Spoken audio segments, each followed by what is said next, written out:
ایک زمانے کی بات ہے، ایک غریب چرواہا لڑکا گاؤں کے باہر جنگل میں بکریاں چرا رہا تھا۔ اچانک اسی مٹی میں دبا ہوا ایک پراسرار چراغ ملا۔ چراغ پر گرد جمی تھی۔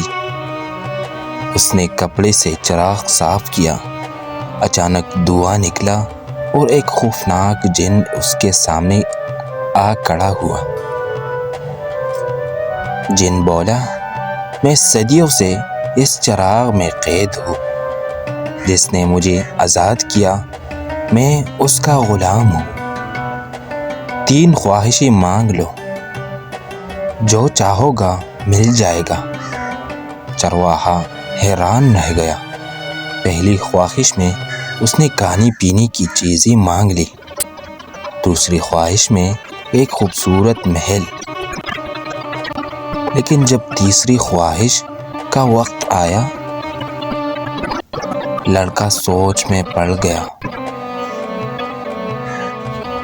اگر وہ دولت مانگتا تو لالچ بڑھ جاتا، اگر طاقت مانگتا تو لوگ اس سے نفرت کرنے لگتے۔